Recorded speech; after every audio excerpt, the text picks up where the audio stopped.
ఓం శ్రీ మాత్రే నమః. Hello friends, అందరూ ఎలా ఉన్నారు? నేనైతే చాలా బాగున్నాను. మీరు కూడా చాలా బాగుండాలని ఆ స్వామి అమ్మవారులను కోరుకుంటున్నాను. ఈరోజైతే నేను మీకు నా శుక్రవారం పూజ ఎలా చేసుకుంటున్నాను అనేది మీ అందరితో షేర్ చేసుకోబోతున్నాను. సో హలో ఫ్రెండ్స్, అమెజాన్ నుంచి ఎరోమా ఎవరైతే రిఫ్యూజర్ అనేది నేను బుక్ చేసుకున్నాను. ఫస్ట్ టైం కూడా యూజ్ చేస్తున్నాను. ఎలా ఉందో చూస్తాను ఇప్పుడు. దీంట్లో నా ఛానల్ ని కూడా సబ్స్క్రైబ్ చేసుకోగలరని, వేసుకున్న తర్వాత ఇక్కడ మనము ఫిక్స్ చేసుకోవాలి. ఇది కామెంట్ కనెక్ట్ చేసుకున్న తర్వాత మనం స్విచ్ చేయాలి. స్విచ్ చేసిన తర్వాత ఇలా వెలుగు వస్తుంది. అప్పుడు ఇది హీట్ అవుతుంది. హీట్ అయ్యి అందులో నుంచి పొగలు వస్తాయి ముందుగా. బట్ అది నేను అనుకుంటున్నా ఎలా యూజ్ అవుతుందో తెలియదు. ఫస్ట్ టైం ఎలా ఉందో చెప్పండి. Morning thank you. అంటే ప్రతి శుక్రవారం కూడా ఉదయాన్నే సూర్యోదయానికి ముందుగా లేచి మనము ముందుగా గడపని కడిగి పసుపుతో పూజించి ముగ్గు వేసుకోవాలి. తర్వాత ఇంట్లో శుక్రవారం రోజున మంచి సుగంధభరితమైన పరిమళాలు వెదజల్లే ఒక మంచి అరోమా ఎయిర్ ప్యూర్ని మనం బుక్ చేసుకున్నట్లయితే అది పూజ చేసుకునేటప్పుడు మనకి చక్కగా యూజ్ అవుతుంది.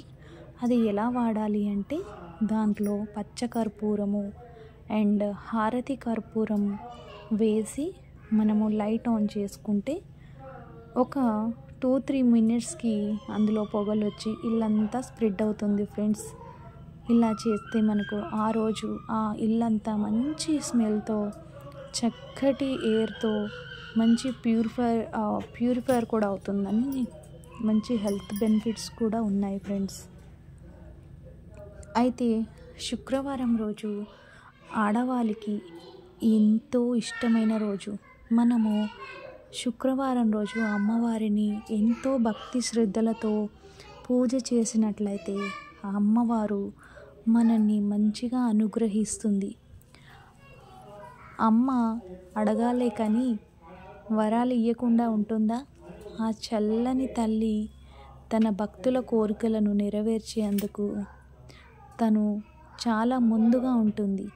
అయితే అమ్మవారిని మనము సులువుగా ప్రసన్నం చేసుకోవచ్చు.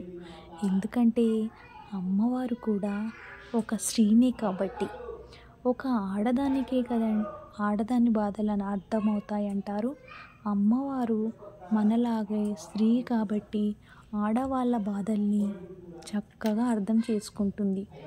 మనం ఇంట్లో ఏదైనా చికాకు ఉన్నప్పుడు, మనము ఎవ్వరితో చెప్పుకోలేనప్పుడు ఆ అమ్మవారికి, అమ్మ నా మనసులో ఈ బాధ ఉంది, నా బాధను నువ్వే పోగొట్టాలి తల్లి అని నువ్వు అమ్మవారితో ఒక 5 నిమిషాలు కూర్చొని నీ బాధంతా అమ్మవారి దగ్గర చెప్పుకొని ఆ అమ్మవారికి నమస్కరిస్తే ఆ అమ్మవారే నీ బాధను వింటుంది.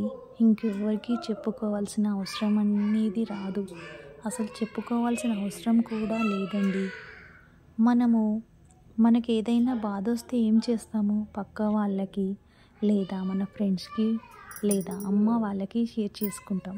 కానీ వాళ్ళు ఆ బాధను విని తర్వాత ఏం చేస్తారు? దానికి ఇంకేదైనా యాడ్ చేసి చెప్తారు, లేదా దానికి ఇంకొక అనుమానాన్ని తోడు చేసి చెప్తారు. అలా చెప్పడం వల్ల ఆ బాధ ఎక్కువ అవుతుంది కానీ తక్కువ అయితే అవ్వదు. అందుకోసమని ఫ్రెండ్స్ చెప్తున్నాను, మీకు ఏ బాధ ఉన్నా, ఏ కష్టం వచ్చినా అమ్మవారిని నమ్ముకోండి. ఆ అమ్మకి చెప్పుకోండి. ఆ అమ్మ మీ బాధనంతా వింటుంది. మీ బాధని ఎలా అయినా సరే ఆ సమస్య నుండి మిమ్మల్ని గట్టెక్కిస్తుంది. ఇది చాలా చాలా నిజం ఫ్రెండ్స్. ఇది మీరు ఇలా చేసి చూడండి, మీకే రిజల్ట్ అనేది తెలుస్తుంది. ఇంకా మనము అమ్మవారికి పూజ చేసేటప్పుడు ఇది చెయ్యి అది చెయ్యి అని ఏ అమ్మ కూడా అడగదండి. అంటే మనము ఇప్పుడున్న పూజా విధానాలను చూసినట్లయితే అన్ని ఆడంబరాలకు వెళ్ళి పూజ ఇలా చేసుకోవాలి, అలా చేసుకోవాలని చాలామంది చాలా చెప్తూ ఉంటారు కదా ఫ్రెండ్స్. అది మాత్రం అస్సలు తప్పని నేను చెప్పానండి. అమ్మవారికి ఉన్న భక్తిని ఎవరెవరు ఏ రకంగా చూపించాలనుకుంటున్నారో అది వాళ్ళ వీడియో ద్వారా మనకు చూపిస్తున్నారు. కానీ అదే విధంగా చేయాలి, మనం అదే వస్తువు కొనుక్కోవాలి అని మాత్రం మనం అస్సలు అనుకోకూడదు ఫ్రెండ్స్. ఎందుకంటే పూజ అనేది ఇంకొకరిని ఇబ్బంది పెట్టే విధంగా అస్సలు ఉండకూడదు.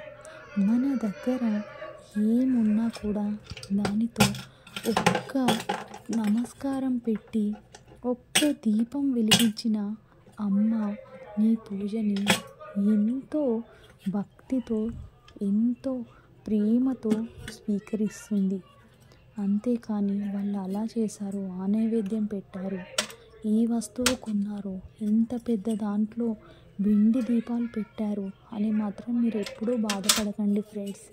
మన దగ్గర ఆ అమ్మ చూసేది ఓన్లీ భక్తి, ప్రేమ, నిశ్చలమైన మనసు, నిర్మలమైన మనసునే చూస్తుంది. ఇంకా అమ్మవారికి నేను ఎప్పుడైతే అమ్మవారిని వరలక్ష్మి వ్రతం చేసుకోవడం స్టార్ట్ చేశానో అప్పటి నుండి అమ్మవారికి ఏమేమి ఇష్టం అనేది తెలుసుకొని ఆ అమ్మవారికి ఇష్టమైన లక్ష్మీ గవ్వలు, గురువింద గింజలు, తామర గింజలు, చిట్టి గాజులు, శ్రీఫలాలు, శంకు చక్రాలు, ఇంకా గవ్వలు, గంగా గవ్వలు, శంకు, పసుపు కొమ్ములు, ఇంకా అమ్మవారి దగ్గర ఉండవలసిన ఏనుగులు, ఇంకా అమ్మవారి దగ్గర చిల్లర నాణాలను ఎప్పుడూ కూడా పూజా గదిలో ఉండేటట్టు ఏర్పాటు చేసుకోండి. ఇంకా అమ్మవారి దగ్గర కవ్వం కూడా అమ్మవారి కుడి చేతి పక్కన ఉంచినట్లయితే అమ్మవారికి ఎంతో ఇష్టం. ఇంకా అమ్మవారి పూజా మందిరంలో ఉండవలసిన వస్తువులలో నెమలి పించాలు ఒకటి. నెమలి పించాన్ని నేను నా పూజా మందిరంలో ఏర్పాటు చేసుకున్నాను. ఇవన్నీ ఒక్కసారిగా తీసుకున్నవైతే కాదు ఫ్రెండ్స్. ఎందుకంటే మనం అన్నీ ఒకేసారి కొనలేం కదా. మన శక్తి కొలది, మనకు అవకాశం ఉన్నప్పుడు ఏ సందర్భాలలో ఏ వస్తువులు అవసరం ఉంటాయో దాన్ని బట్టి ఒక్కొక్కటిగా మనం ఇంట్లోకి తీసుకొచ్చుకోవాలి.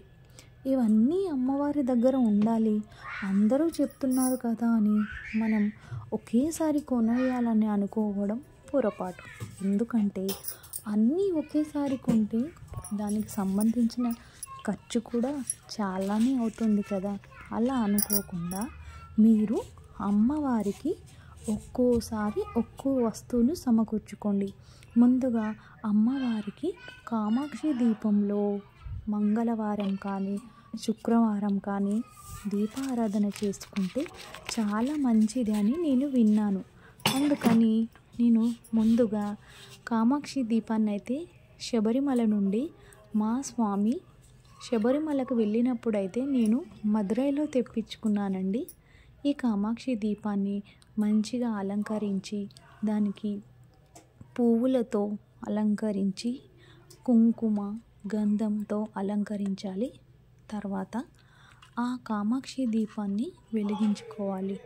ఇంకా ప్రత్యేకంగా అమ్మవారికి మాత్రం మల్లెపూల మాల అనేది సమర్పించుకోవాలి. మల్లెపూల మాల అంటే అమ్మవారికి ఎంతో ప్రీతికరమైనది. మీ దగ్గర చిట్టి గాజులు ఉంటే చిట్టి గాజులను మాలను కూడా సమర్పించుకోండి. అమ్మవారు తెల్లని మల్లెపూలంటే చాలా ఇష్టపడతారు. కాబట్టి నేను ఆ రోజైతే ప్రత్యేకంగా అమ్మవారికి మల్లెపూల మాల సమర్పించడానికి ప్రయత్నిస్తాను. ఒకవేళ మల్లెపూల మాల దొరకనట్లయితే ఇంకా మీరు మీ దగ్గర ఏ పూలు దొరికినా కూడా సమర్పించుకోవచ్చండి. ఇంకా అమ్మవారికి శంకు అంటే చాలా ఇష్టం కదండి. సో నేను శంకు కూడా మదురై నుండే తెప్పించుకున్నాను. ఇంకా ఈ ఏనుగులు చూసారా అండి, అమ్మవారికి లక్ష్మీ స్వరూపమైన ఏనుగులు.